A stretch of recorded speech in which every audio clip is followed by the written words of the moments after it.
terkait dengan bagaimana pelaku pasar menanti bagaimana hasil konsultasi ataupun pertemuan dengan MSCI. Tapi tentunya yang kita juga ingin tahu bahwa sebetulnya yang dikhawatirkan pelaku pasar saat ini kan kalau Indonesia di downgrade dari emerging market ke frontier market.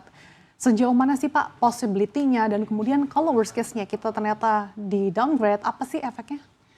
Ya, kalau bicara possibility kita mungkin saya mesti bilang bahwa tidak mudah untuk di downgrade karena secara makro kondisi ekonomi kita bayangkan kita negara G20 gitu ya, dengan GDP yang salah satu yang lumayan tinggi di antara semua negara, tiba-tiba kita di downgrade sebagai frontier itu kan sebenarnya suatu yang bisa dibilang agak susah gitu dicerna oleh semua orang gitu kan.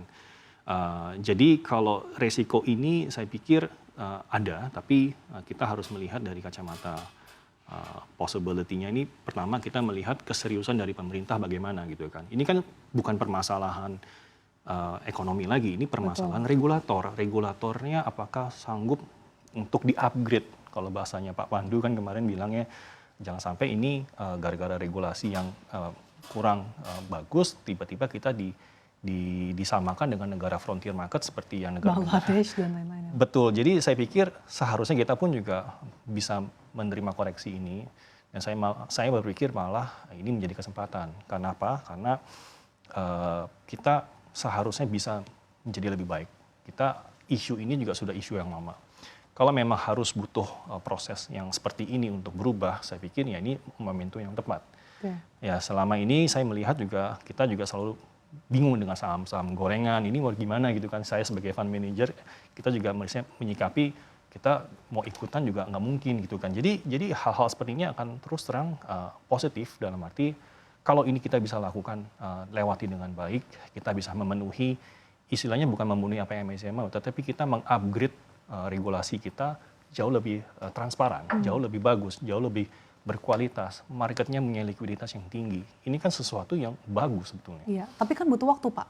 Betul, makanya ini waktunya sudah dikasih yang lama, tiba-tiba kita dikasih waktu yang pendek. Ya saya pikir ini menjadi teguran keras lah buat ke semua pihak untuk bisa membenahi diri. Dan ini momentum yang tepat sekali karena ancaman untuk menjadi frontier itu akan sangat efeknya luar biasa, Mbak Sasha. Jadi kita bicara negara frontier itu pertama dari sisi saham, investor asing juga nggak akan masuk lagi ke Indonesia karena kita dikategorikan frontier market di mana itu sudah di luar universe-nya mereka untuk berinvestasi.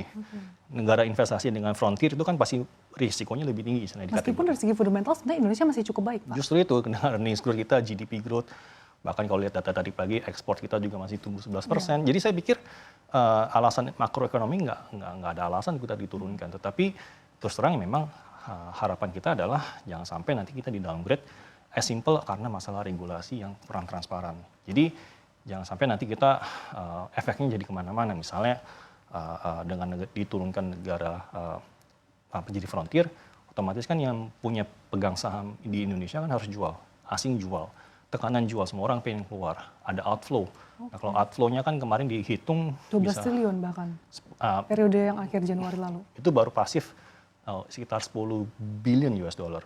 Belum lagi dengan aktifnya. Kalau sampai kita di downgrade, kalau kata Pak Pandu bisa 20 sampai 25 billion US dollar. Jadi semua orang ingin keluar, tekanan terhadap rupiah akan naik. Kalau rupiah naik juga, bond yield kita juga akan naik juga. Jadi sesuatu yang tadinya nggak ada urusan sama fundamental, akhirnya kalau ini dibiarkan terus terjadi ya saya pikir ini hal yang krusial harus ditanggapi. Makanya saya melihat respon positif dari pemerintah dengan mereka mengadakan rapat darurat, di weekend pun juga mereka konferensi pers. Jadi saya cukup yakin pemerintah dalam hal ini sudah aware karena ini efeknya sangat lumayan krusial dan saya pikir pemerintah harus serius menanggapi ini dan untuk bisa memperbaiki diri khususnya di bursa gitu. Karena tadi efeknya bahkan bisa menciptakan multiplier effect yang tidak diinginkan ya Pak ya. Tapi di satu sisi kan Danantara juga dikabarkan akan masuk nih Pak ke bursa. Sebetulnya ini apa sih yang bisa dicermati pelaku pasar dan bagaimana ekspektasi pelaku pasar dengan masuknya Danantara? Dan mungkin apakah ada sektor-sektor yang malah justru diuntungkan dengan masuknya Danantara? Ya kalau bursa kan sebetulnya saya lebih cenderung harusnya lebih pihak yang independen. Atau lebih baik sebenarnya ada wacana bursa itu di IPO-in saja, di IPO kan. Jadi dibuat terbuka, ya Danantara mau masuk atau enggak itu udah urusan dari pemerintah. Tapi istilahnya saya melihat bahwa kalau memang ada pun selama yang memimpin dari Danantara ataupun ada suara di situ dan itu profesional, saya kira kenapa enggak gitu kan. Jadi yang penting adalah peraturan bursa sendiri itu harus direform. Jadi saya pikir ini menjadi capital market reform yang agenda yang sangat luar biasa. Mau itu Danantara masuk, apalagi nanti kalau ke depannya bisa di IPO kan banyak sekali bursa di luar negeri yang di IPO juga kayak Hong Kong, di Amerika juga sama. Jadi saya pikir dengan adanya demutualisasi ini, kalau memang efeknya profesional yang lebih tinggi, ya saya pikir akan jadi lebih bagus ya bahasa saya. Oke, tapi dengan capital market reform ini, seberapa cepat sih mungkin market Indonesia juga bisa rebound? Karena mengacu ataupun berkaca pada negara India, misalkan ini kan juga pernah dapat teguran juga dari MSCI. Ini seperti apa sih Pak? Ya, apa yang dilakukan oleh India waktu itu juga sama, ditegur oleh MSCI mengenai data transparansi. Dan terakhir saya mengecek, kalau di India itu bahkan sudah ada website khusus di mana kita tinggal lihat siapa pembeli, penjual, apakah pihak ini terafiliasi atau enggak, dan itu dikasih lihat sampai sedetail itu. Jadi sebetulnya data yang kita punya itu ada, kalau mau dibuka transparan. Tinggal regulasinya ini bisa dilakukan apa enggak, enforcementnya apakah serius atau enggak.